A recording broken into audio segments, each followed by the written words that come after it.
Hey guys, religion played a huge role in the founding of some of our early colonies. And this video is going to tell you all about it. While some colonies were founded and settled to make profits under the mercantilist system, such as Virginia, North Carolina, South Carolina, and Georgia, Other colonies were founded on religious principles before they became profitable, such as Massachusetts and Rhode Island, who were founded by the Puritans, Pennsylvania, which was founded by the Quakers, and Maryland, which was founded by the Catholics. each of these colonies was founded on religious freedom. Religious freedom is the right to practice any religion you choose or to live without any religion at all. Some American colonists who came to these colonies were fleeing persecution by the Church of England.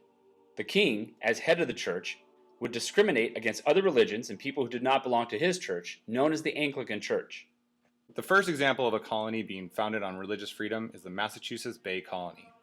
It was founded by John Winthrop and the Puritans at Plymouth, Massachusetts, or what you guys know as Plymouth Rock.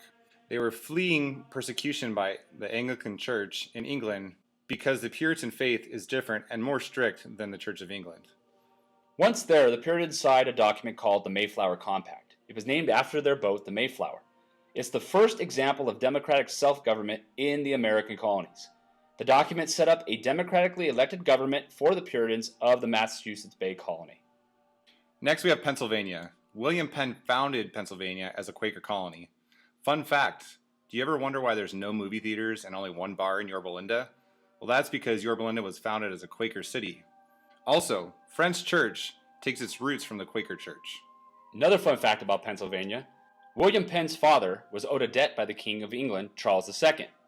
Pennsylvania is actually a colony that was given to William Penn as repayment for that debt. To make sure everyone knew that the King of England pays back his debts, the one condition on which William Penn got the land to make the colony was that he had to name it Pennsylvania, which means Penn's Woods. To help others escape persecution, Penn opens his colony to all religions and signs peace with the Indians. Lastly, the colony of Maryland. Named after the wife of King Charles I, Maryland was founded by George Calvert, also known as Lord Baltimore. Lord Baltimore founded the colony as a religious safe haven for Catholics who were fleeing persecution from the Church of England. Ever since the Reformation, Catholics in England had faced persecution by the Crown and the Church of England.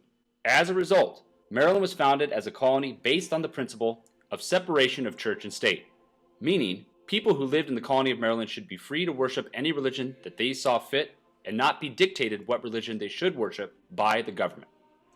Despite religious freedom in these colonies, there were also instances of religious intolerance in New England. One example of a religious intolerance in the New England colonies was the fact that Puritans openly tried and executed innocent women of witchcraft. If a woman could do something that women were not supposed to do, then they would be accused of being a witch.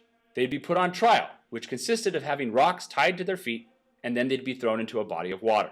If the women floated, they were deemed a witch, convicted, and then hanged. If they drowned, they would be deemed innocent, but still be dead.